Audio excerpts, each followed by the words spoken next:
Baik murid-murid, kita mulakan dengan Pakcik Mi. Pakcik Mi, cuba sebutkan perkataan ini. Baik cikgu. Alif, ya, mim, anjing. Bukan anjing. Alif, ya, mim. Ayam. Oh ayam, gua fikirkan anjing. Pakcik Dol, cuba sebutkan perkataan ini. Baik cikgu. Be, waw, ro, nge. Ostrich. Bukan ostrich. Be, waw, re, nge. Burung. Oh burung, ku fikirkan ostrich. Baik murid-murid, ikut apa yang cikgu baca ya. Baik cikgu.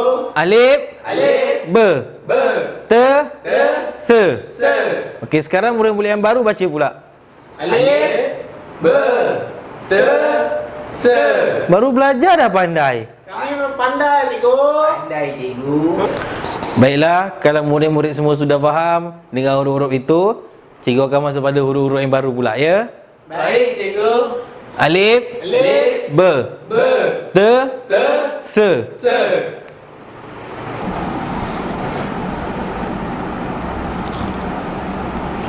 Hei, kenapalah masa ni cikgu kita mati baham dek rimau? Encik Labu, kenal tak dengan huruf ini? Huruf ni atas tanah, ada ekor dan satu mata kat tengah-tengah dia. Saya cikgu. Oh, huruf ni ada satu mata di tengah-tengah, ada ekor atas tanah. Ini mambang tanah. Mambang tanah. Ini bukan mambang tanah, Cik Labu. Ini huruf jim. Oh, jin. Pakcik Mi, kenal tak dengan huruf ini? Huruf ni sama dengan huruf jim, cuma dia tak ada mata je. Oh, dia macam Jim. Tadi tak ada mata lah cikgu. Jim mata buta. Jimata buta. Ini bukan jim buta, Cik Mi. Ini huruf ha. Oh, huruf ha. Cik Boy, huruf apa kan ini? Dia sama-sama dengan huruf jim. Huruf jim matanya di tengah-tengah, tapi huruf ni matanya di atas. Oh, ini saya kenal cikgu. Yang tadi jim mata di tengah, yang ini jim mata di atas. Jin mata toncet. Toncet. Pak Aiman ketawa terlalu banyak sangat. Sekarang Pak Aiman, ni huruf apa ni? Oh, ini saya tahu ni cikgu. Ini huruf M. Itulah. Jangan selalu ketawakan orang. Yang ini bukan huruf M. Yang ini huruf ha. Oh, huruf H. Huruf M.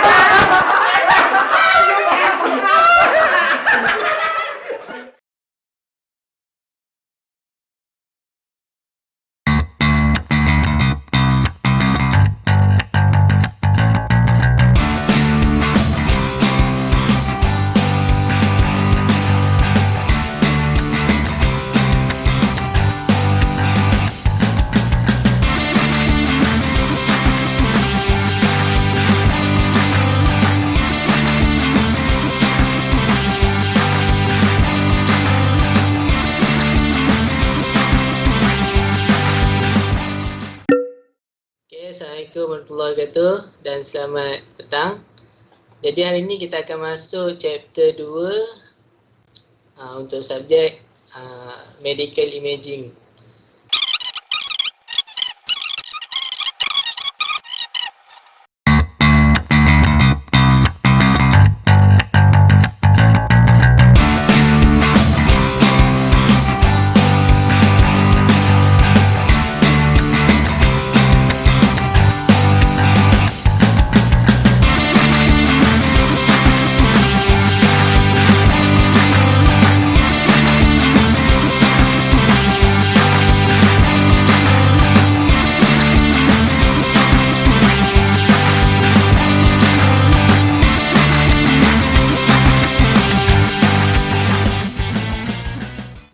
Muhammad Azmi faham ke?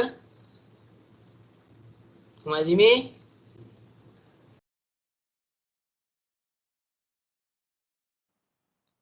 Assalamualaikum warahmatullahi wabarakatuh. Salam sejahtera. Salam Melaka Maju negeriku sayang, negeri bandar teknologi hijau. Berdasarkan kaji selidik yang telah dijalankan, selamai 90 orang responden yang telah memberikan pendapat dan pandangan terhadap soalan yang diberikan, berikut merupakan rumusan yang telah diperolehi. Bilangan responden yang berumur di antara 11 tahun hingga 20 tahun ialah seramai 16 orang. Seterusnya, bilangan responden yang tertinggi berumur di antara 21 hingga 30 tahun, seramai 73 orang. Dan lingkungan umur daripada 41 tahun hingga 50 tahun ialah sebanyak seorang. Seterusnya, borang soal sidik telah dijawab sebanyak 90 orang responden yang terdiri daripada 52 orang lelaki dan 38 perempuan. Dan berdasarkan data yang telah diambil, seramai 83 orang responden tinggal di kediaman sendiri dan selebihnya iaitu seramai 7 orang tinggal di asrama. Saya lebih berminat untuk belajar secara atas talian berbanding secara fizikal. Okey, berdasarkan rajah, bilangan responden yang tertinggi memilih tidak setuju berjumlah 40 orang yang berminat melakukan pembelajaran atas talian berbanding secara fizikal. Seterusnya, bilangan responden yang terendah memilih jawapan setuju dengan jumlah 9 orang. Manakala, bilangan responden berjumlah 11 dan 12 orang memilih sangat setuju dan sangat tidak setuju secara masing-masing. Terdapat juga pilihan jawapan tidak pasti daripada responden yang berjumlah 18 orang. Seterusnya, adakah penggunaan internet memberi kesan kepada pelajaran? Rajah tersebut menunjukkan bilangan responden yang tertinggi memilih sangat setuju dan setuju dengan jumlah yang sama banyak iaitu 39 orang.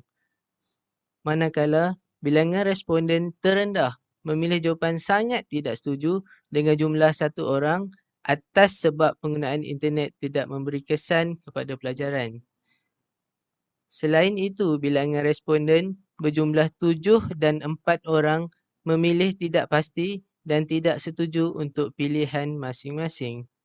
Adakah anda mempunyai akses internet yang kuat untuk pembelajaran secara atas talian? Jika dilihat dengan teliti, jelas menunjukkan bahawa bilangan untuk setuju dan tidak pasti hampir sama jumlahnya. Seramai 26 orang yang mempunyai akses internet yang kuat, manakala 27 orang yang tidak pasti adakah internet mereka kuat atau hanya cukup-cukup makan sahaja. Seterusnya juga, bilangan responden terendah memilih jawapan sangat tidak setuju dengan jumlah 3 orang kerana mempunyai akses internet yang lemah untuk pembelajaran secara atas talian. Okey, dan juga bilangan responden yang berjumlah 12 dan 22 orang memilih sangat setuju dan tidak setuju untuk pilihan masing-masing. So, slide seterusnya. Untuk soalan keempat, soalannya adalah adakah pembelajaran secara atas talian dapat meningkatkan kefahaman anda? Okay, majoriti memilih jawapan tidak pasti iaitu sebanyak 33 responden. Ini disebabkan responden kemungkinan ada yang berasa tidak yakin dengan pembelajaran secara atas talian, tetapi mungkin sedikit memberi kebaikan kepada mereka. Selain itu, terdapat 2 respon yang memilih sangat setuju bahawa pembelajaran online dapat meningkatkan kefahaman pelajar dan 12 responden memilih sangat tidak setuju dengan online learning ini. Okay, mungkin mereka tidak dapat berinteraksi antara pensyarah dan pelajar secara bersemuka. Okay, mungkin. Okay, dan selebihnya memilih jawapan setuju sebanyak 11 respon dan jawapan tidak setuju dengan 32 respon. Adakah pembelajaran secara atas talian dapat menjimatkan kos anda? Berdasarkan rajah yang diperolehi, bilangan responden yang tertinggi memilih setuju berjumlah 35 orang. Seterusnya, bilangan responden terendah memilih jawapan tidak setuju dengan jumlah 7 orang. Selain itu, bilangan responden yang berjumlah 24 orang sangat setuju dan secara keseluruhannya menerima pembelajaran secara atas talian dapat menjimatkan kos. Bagi responden yang memilih tidak pasti dan tidak setuju pula berjumlah 15 dan 9 orang untuk pilihan masing-masing. Seterusnya, adakah anda menggunakan pelayar internet Google untuk mencari maklumat tambahan? Apa yang boleh dilihat daripada gambar rajah? Bilangan responden yang tertinggi memilih setuju berjumlah 50 orang, manakala yang memilih sangat setuju ialah 38 orang. Secara keseluruhannya, mereka menerima penggunaan pelayar internet Google untuk mencari maklumat. Seterusnya, bilangan responden terendah memilih jawapan tidak pasti dengan jumlah 2 orang. Selain itu, terdapat 2 jawapan yang tiada bilangan responden iaitu tidak setuju dan sangat tidak setuju. Adakah perkongsian maklumat dan nota di dalam kelas lebih mudah berbanding secara atas talian? Berdasarkan rajah ini, kita dapat lihat terdapat 2 bilangan responden yang tertinggi memilih sangat setuju dan setuju berjumlah 34 orang kedua-duanya. Seterusnya, bilangan responden terendah memilih jawapan tidak setuju dengan jumlah 10 orang. Selain itu, bilangan responden yang berjumlah 12 orang memilih tidak pasti, menunjukkan hanya segelintir responden yang merasakan perkongsian maklumat dan nota secara atas talian menyusahkan pada kelas secara fizikal. Adakah pembelajaran secara atas talian dapat melibatkan diri kemajuan teknologi? Berdasarkan rajah ini, bilangan responden yang tertinggi memilih setuju berjumlah 53 orang kerana menerima pembelajaran secara atas talian dapat mendekatkan diri dengan kemajuan teknologi. Seterusnya, bilangan responden terendah memilih jawapan tidak setuju dengan jumlah 5 orang, manakala tiada responden memilih jawapan sangat tidak setuju. Selain itu, pilihan jawapan sangat setuju dan tidak pasti ialah 21 dan 11 orang untuk pilihan masing-masing. Adakah maklumat mudah dan cepat diperolehi melalui atas talian? Berdasarkan rajah ini, bilangan responden yang tertinggi memilih setuju berjumlah seramai 46 orang, manakala memilih sangat setuju berjumlah seramai 23 orang. Seterusnya, bilangan responden terendah memilih jawapan sangat tidak setuju dengan jumlah hanya seorang. Selain itu, bilangan responden yang berjumlah seramai 15 dan 5 orang memilih untuk tidak pasti dan tidak setuju untuk pilihan masing-masing. Hal ini menunjukkan bahawa majoriti responden menerima maklumat dengan lebih mudah dan cepat diperolehi melalui atas talian. Apakah pendapat anda tentang pembelajaran secara atas talian?